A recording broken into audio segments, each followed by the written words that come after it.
Hello, Merry Christmas everyone again.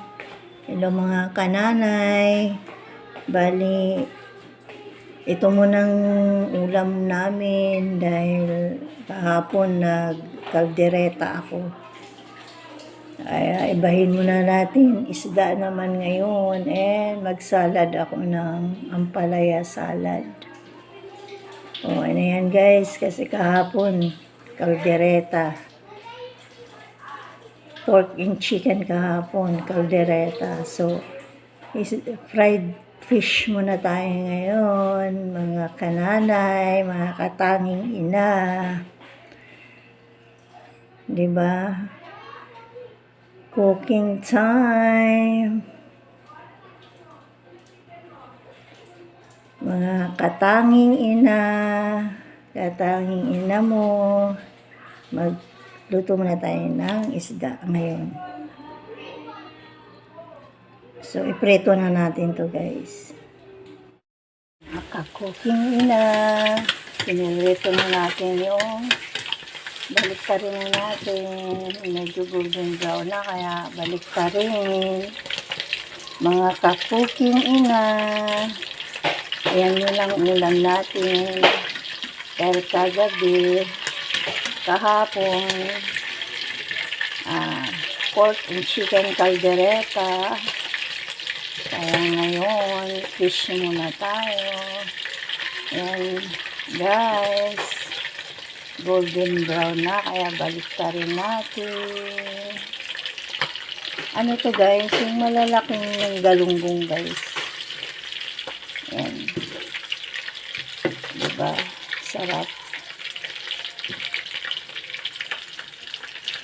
Hintayin na natin golden brown ulit. Ka-cooking ina. Luto na po ang aking fish. Fried fish na Gigi galunggong. And nagsalad din po ako guys. Yan guys, ang aking ulam for today. Kaya yum. Kain na tayo mga ka-cooking ina. Natatanging ina, mga ina. Yummy yan. Thank you for watching. Ano tayo mga ka-cooking ina. Sarap po kain ng natin ng isda guys. And salad. Ampalaya salad. Kain na tayo. Kasi kahapon guys, puro karne. Ngayon, gulay naman tayo.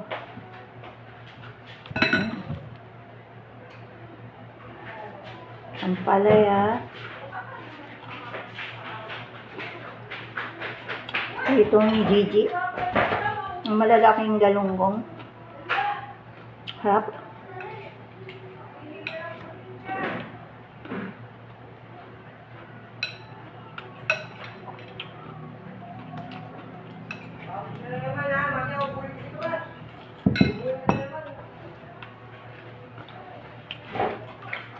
Tamang alat.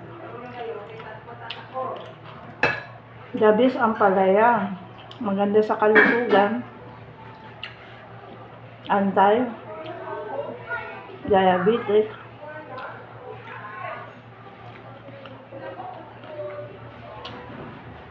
Mga sibuyas, maganda sa kalusugan. Lahat ng gulay ay maganda sa katawan.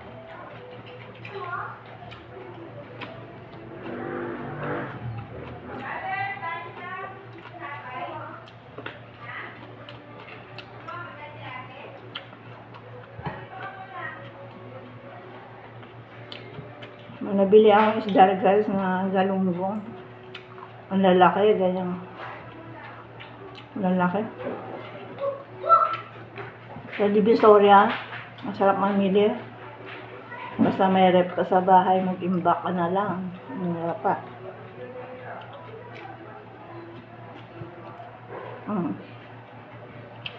Thank you for watching.